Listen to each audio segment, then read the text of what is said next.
আসসালামু আলাইকুম। আজ আমি শেয়ার করছি খুবই মজাদার একটা ডেজার্ট। খুবই অল্প সময়ে আর কম খরচে বানিয়ে নিতে পারবেন মজাদার এই ডেজার্ট। আমার আজকের ডেজার্ট ব্রেড কাস্টার্ড।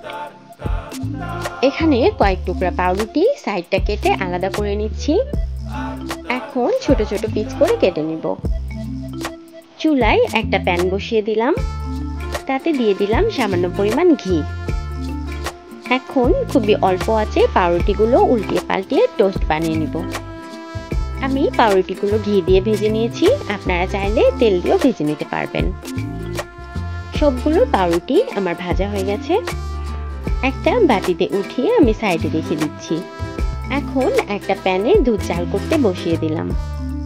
মিষ্টির জন্য অ্যাড করে দিব 2 চামচ মতো কনডেন্স মিল্ক। আপনারা চাইলে চিনি ব্যবহার করতে পারেন। এখন একটা বাটিতে আমি ঠান্ডা দুধ নিয়ে নিয়েছি, তাতে দিয়ে দিচ্ছি 2 চামচ মতো কাস্টার্ড পাউডার। এখন খুব ভালোভাবে মিক্স করে নিব। আপনারা অল টাইম চেষ্টা করবেন ঠান্ডা দুধ দিয়ে কাস্টার্ড পাউডারটা গুলিয়ে নিতে, এতে করে কাস্টার্ড পাউডার জমা থাকবে না। এদিকে আমার জাল দেওয়া দুধটাও অনেকটাই কমে এসেছে। এখন অল্প অল্প করে কাস্টার্ড দুধের মধ্যে ঢেলে দিব আর অনবরত নাড়তে থাকবো। এ পর্যায়ে অবশ্যই চুলার আঁচ লোতে রাখতে হবে। এখানে আমি সামান্য লবণ ব্যবহার করেছি। যে কোনো মিষ্টি জিনিসে লবণ ব্যবহার করলে এর স্বাদ আরো বেড়ে যায়। এদিকে নাড়তে নাড়তে দুধের মিশ্রণটা অনেকটাই ঠিক হয়ে এসেছে। এখন নামিয়ে নিচ্ছি।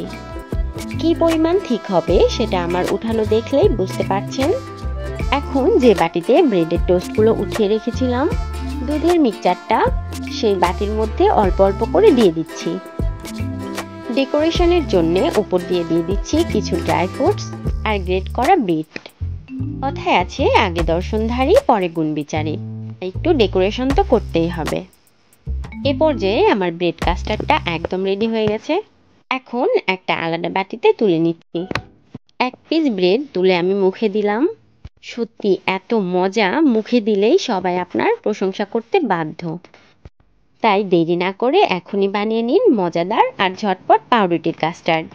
এরকম সহজ আর মজার মজার রেসিপি পেতে আমার চ্যানেলটা লাইক, কমেন্ট অ্যান্ড সাবস্ক্রাইব করে পাশেই থাকবেন। আজ এখানেই বিদায় নিচ্ছি। আল্লাহ হাফেজ।